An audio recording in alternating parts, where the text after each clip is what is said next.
Praise the lord. ప్రభువైన యేసుక్రీస్తు నామంలో మీ అందరికీ నా యొక్క వందనాలు. అందరూ బాగున్నారా? ప్రతిదినం దేవుని యొక్క కృపలో మీరు ఎంతగానో కృపంబడు కృపను పొందుకుంటూ మీ జీవిత ప్రయాణాన్ని కొనసాగిస్తున్నారని ఆశిస్తున్నాను. మన లైఫ్ ఎప్పుడు ఫుల్ ఆఫ్ హ్యాపీనెస్ తోటి ఉండదు, ఇంకా ఎప్పుడు దుఃఖంతో కూడా ఉండదు. ఎప్పుడు సమస్యలు, బాధలు, సంతోషం, ఆనందం ఇవన్నిటిని చూసుకుంటూ వస్తుంది. కాబట్టి దుఃఖపడినప్పుడు ఎందుకు నాకు ఈ దుఃఖం జరిగింది, సంతోషపడినప్పుడు అనుకుంటూ ఇలా ఎప్పుడు కూడా దుఃఖపడినప్పుడు కృంగిపోవడం, సంతోషపడినప్పుడు ఎక్కువగా ఆనందపడడం అనేది చేయకూడదు. ఎందుకంటే అన్నిటినీ భరించడమే దేవుడు మనకు పెట్టిన ఒక జీవితమై ఉన్నది. కాబట్టి అన్నిట్లో మనము దేవుని యందు మహిమ కలిగిన జీవితం జీవించడం నేర్చుకోవాలి. ఈ అనుభవాలన్నీ దేవుడు మీకు నేర్పిస్తున్నప్పుడు మీరు ఎంతగానో దేవుని యందు విశ్వాసంలో కొనసాగుతున్నారని ఆశిస్తున్నారు. మరి ఈ ఉదయకాల సమయంలో దేవుని యొక్క వాగ్దానాన్ని చదువుకుందాము. కీర్తనల గ్రంథము 40వ అధ్యాయము 2వ వచనము. కీర్తనల గ్రంథము 40వ అధ్యాయము 2వ వచనము. నాశనకరమైన గుంటలో నుండి, చిగిటగల దొంగ ఊబిలో నుండి ఆయన నన్ను పైకెత్తను, నా పాదముల బండ మీద నిలిపి నా అడుగులు స్థిరపరచును. ఆమె చాలా చక్కటి వాగ్దానాన్ని దేవుడి రోజు మనకు అందించి ఉన్నాడు. దేవుని యొక్క వాక్యం మనకు సెలవిస్తుంది ఏంటంటే, దేవుడు మనల్ని నాశనకరమైన గుంటలో నుండి, దొంగ ఊబిలో నుండి పైకి లాగాడు అని ఇక్కడ దేవుని యొక్క వాక్యం అనేది మనకు సెలవిస్తూ ఉన్నదండి. అంటే పాపములో ఉన్న మన జీవితాన్ని దేవుడు ఏం చేశాడంటే పైకి లాగాడు. మనము దేవుణ్ణి విడిచి ఏదో దేవుడు చెప్పని పని చేస్తున్నప్పుడు దేవుడు ఏం చేస్తాడు అంటే వద్దు అని అంటాడు. కానీ దానికి మనం అడిక్ట్ అయ్యామనుకోండి, దానికి మనం బానిస అయ్యామనుకోండి, వద్దు అన్న దేవుని మాట మనకు చాలా కష్టంగా అనిపించి మనం ఏం చేస్తామంటే దేవుని విడిచి ఆ పాపంలోనే, ఆ ఊబిలోనే దిగబడిపోవడము, ఆ ఊబిలోనే ఉండడం అనేది జరుగుతూ ఉంటుందండి. అప్పుడు దేవుడు వద్దు వద్దు వద్దు అని చెప్తాడు.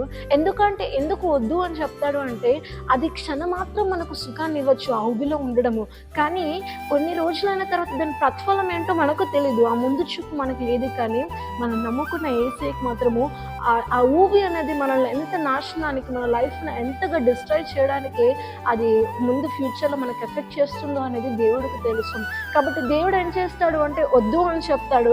అయినా మనం వినప్పటికీ నేను దీన్ని విడిచి ఊబిలో నుండి విడిచి నేను బయటికి రాలేను అని నువ్వు ఎన్నోసార్లు దేవుని యొద్ద నుండి వైదొలిగితే దేవుడు ఏం చేస్తాడంటే నిన్ను ఆ ఊబిలో నుండి బలవంతంగా తీసి పైకి లేవనెత్తడం అనేది జరుగుతుంది. పైకి లేవనెత్తే దేవుడు ఎక్కడ స్థిరపరుస్తాడు అని అంటే క్రీస్తు అనే బండ మీద మిమ్మల్ని స్థిరపరుస్తాడు.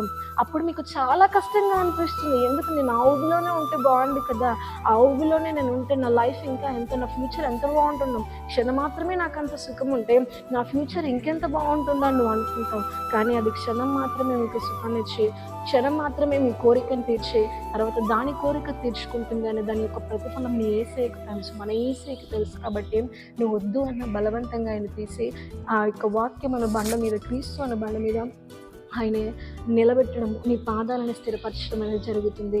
ఇంకా ఆ వాక్యములో క్రీస్తులో ఎన్నో అనుభవాల చేతను కొనసాగిన కొన్ని రోజుల తర్వాత, కొన్ని సంవత్సరాల తర్వాత నువ్వు ఆలోచించుకుంటావు ఏంటంటే ఒకరోజు క్రీస్తు నన్ను ఆ ఊబిలో నుండి పైకి లేవనెత్తింది మేలైంది, లేకపోతే ఆ ఊబిలో నుండి కనుక నేను లేవనెత్తబడకపోతే ఈరోజు నేను ఈ స్థితిలో ఉండేదాన్ని కాదు, ఈరోజు నాకు ఇంత మంచి స్థితి అనేది దొరికేదే కాదు అన్న యొక్క ఫీలింగ్ అనేది మీకు ఖచ్చితంగా వస్తుందండి. కాబట్టి మీకు చిన్న చిన్న గాయాలు అయితే, మీకు చిన్న చిన్న ఇబ్బందులు అనేది ఏర్పడితే, మీరు అనేకమైన పాపముల నుండి, బానిసత్వంలో నుండి విడిపించడానికి దేవుడు మిమ్మల్ని అనేక విధములుగా మలచినప్పుడు మీరు ఎంత మాత్రము దుఃఖపడకండి. ఎందుకంటే అద్దయుగులో ఉండడం ద్వారా మీ జీవితం అనేది ఒక నాశనంలోనికి వెళ్ళిపోతుంది. కానీ క్రీస్తు అనే బండ దగ్గర మీ జీవితాన్ని స్థిరపరచుకోవడం ద్వారా మీలైన యొక్క గొప్ప జీవితాన్ని మీరు చూడగలుగుతారు. మీ భవిష్యత్తు చాలా గొప్పగా ఉంటుంది. కాబట్టి ఆ ఊబిలో నుండి దేవుడు పైకి లేవనెత్తగల దేవుడే. కాబట్టి అలాంటి దేవుని యందు దేవుడు ఏం చేసినా కానీ పైకి లేవనెప్పుడు, దేవుడు ఏం చేసినా కానీ ఆయన చిత్తానికి మీరు తలవంచండి. ఖచ్చితంగా ఆయన మాటకు అవునంటే అవును, కాదంటే కాదు అని మీ క్రియలను, మీ ప్రవర్తనని, మీ మాటని, మీ ఆలోచనలు సమస్తము దేవునికి మీరు అప్పగించుకుంటే ఖచ్చితంగా మీ జీవితం అనేది దేవుడు అనుకున్నట్టు ఉంటుంది. మనం అనుకున్న ఆలోచనలు కొన్ని విధాలు ఇంతే ఉంటే బాగుండు, ఇలా ఉంటే బాగుండని మనం అనుకుంటాం. కాదు, మన విషయంలో ఒక మంచి ప్రణాళిక కలిగి ఉన్న దేవుడి ప్రణాళిక మన పట్ల నెరవేరాలంటే ఆయన చిత్తానికి మనం ఖచ్చితంగా తలవంచాల్సిందే. అలాంటి అనుభవంలోనికి దేవుడు మిమ్మల్ని నడిపిస్తున్నాడని, నడిపించబోతున్నాడని ఆశిస్తున్నాను. దేవుని యొక్క కృప మీ అందరికీ తోడైండే ఇట్టి వాగ్దానము దేవుడు ప్రతి జీవితంలో నెరవేర్చి ఆ ఊబిలో నుండి ప్రతి ఒక్కరిని దేవుడు పైకి లేవనెత్తి క్రీస్తు అన్న బండ మీద స్థిరపరచును గాక. ఆమేన్. ప్రార్థన చేసుకుందాం. పరలోకమందున్న మా తండ్రి, నీకు మహిమ కలుగును గాక. చాలా చక్కటి వాగ్దానాన్ని మాకు అందించినందుకు నీకు స్తోత్రాలు ప్రభువా.